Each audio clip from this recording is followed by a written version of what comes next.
America me up after the most American thing that we could have done. If you thought that was American, let me tell you about a patriot by the name of Shawn Nelson. Now, this story's been told many times. Okay. In many different ways, but I think part of the story, the best part, his entrepreneurial spirit, that's what really gets left out. So have you ever heard of the 1995 San Diego tank massacre? No, I have not heard of Well, let me tell you, sir. Like, just feast your eyes on this, and then we'll run it back. Get a look, okay? So this is Shawn Nelson piloting a tank through the streets of San Diego in 1995. Wait, it has like a cannon and everything. Oh, it's got a machine gun. It's got a cannon. It's got a laser sight capable of targeting targets 2 miles away. Oh, if you think that's bad, he rolled over 40 cars. Bro, this is Grand Theft Auto. He literally has like... Oh, yeah. Oh, my God, he's pulling a Grand Theft Auto. He's breaking like traffic lights. Big time. So let's go ahead and pause. Let's dive. How do we get here? Yeah, how did we get it? Shawn Nelson was a tank pilot for the military, and he was operating overseas in Germany. When he came back to the United States, he started a plumbing business.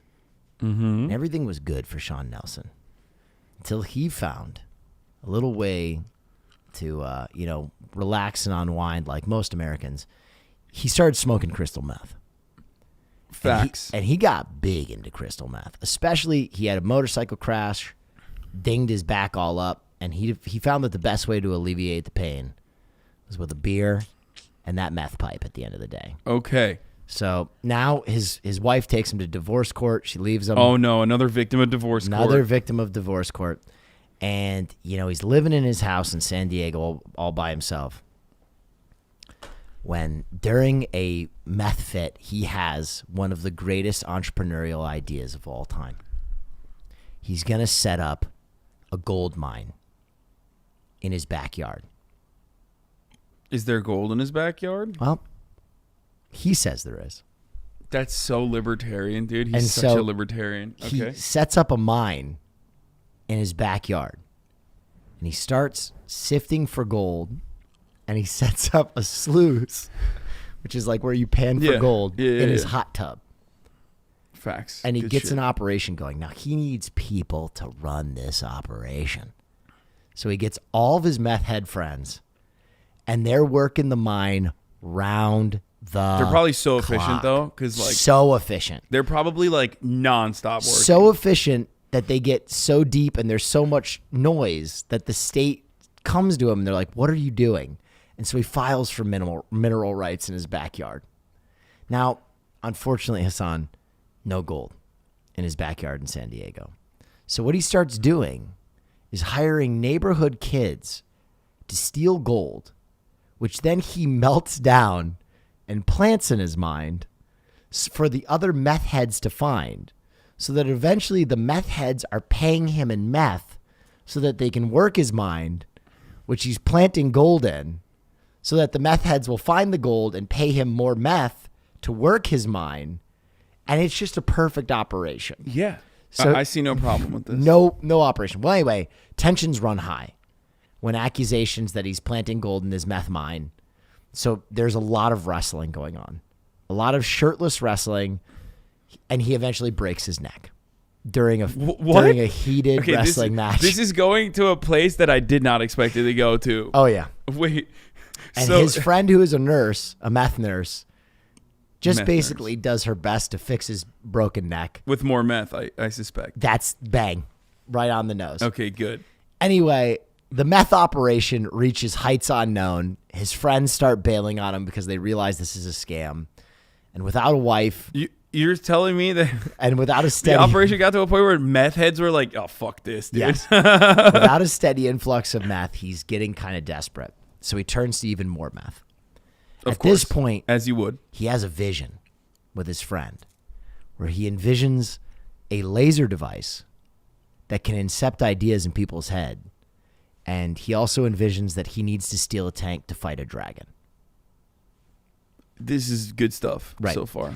So he just walks onto the San Diego National Guard base. And not many people know this, but at the time, you didn't need keys to start a tank. That seems like an oversight problem. Yeah, in retrospect.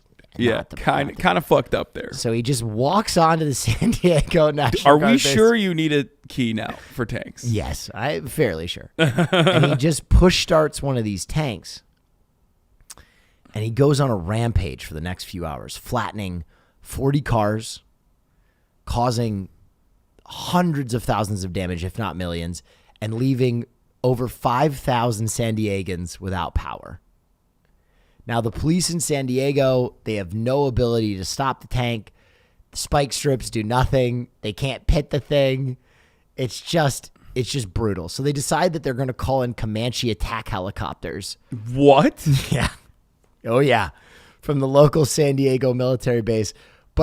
But they realize that this might be a war crime to use Apache attack helicopters on U.S. soil. Yeah. So they're studying the legality of this. They're not Afghans, so they can't just like fucking drone them. And at this point, Shawn Nelson runs aground on a basically an intersection on the highway. Oh my God! It's the America's poor infrastructure that got him. A pothole does him in finally. Of course, dude. I was gonna say that. You know, that's the reason why we can't do those like sick military parades. Yeah, is our infrastructure. There you go. So he's stuck in his tank, and they finally get this thing open, and they just shoot him. Oh wow! They shot him. They shot him before they asked him any questions. That's they just open up the hatch and kill him. That's fucked up. But because of this, it literally changed how Americans store military vehicles and weapons nationwide for the rest of history. Because of this meth entrepreneur. Yeah, methpreneur. And I maintain that if San Diego had given him those mineral rights, he'd still be mining to this day. Yeah, and stealing with children, using children to steal. You know, let's not look a gift horse in the mouth here. I mean, this guy, he literally built a jobs program for addicts. Yep. Okay. He was teaching kids the importance of good work ethic early on. That's right. Okay. He was he was a big advocate for modern medicine. Yep. He would also inspire another tank rampage soon after called the Killdozer. But that's a story for another time. Oh my God, dude. I mean, this is... Because the guy couldn't steal a tank, he built his own tank. Oh my fucking God. Gee, dude, I don't even... I mean, you can't... Like, I love this story, especially because it ends up with, like, shitty infrastructure doing him in. Yeah, dude. Because, like, that's true. That's the reason why we can't have, like, tanks rolling through the streets in the same way that, like, they do in North Korea and stuff. Because North Korean streets are... pristine. I guess better built than American infrastructure, which will cave immediately with tanks going over them. They just like go significantly above the weight limit and will cave our streets in. So I love that. I love that story.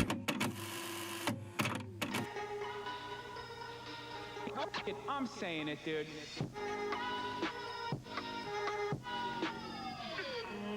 I've been drinking pre-workout already. I'm ready to run through a brick wall, baby.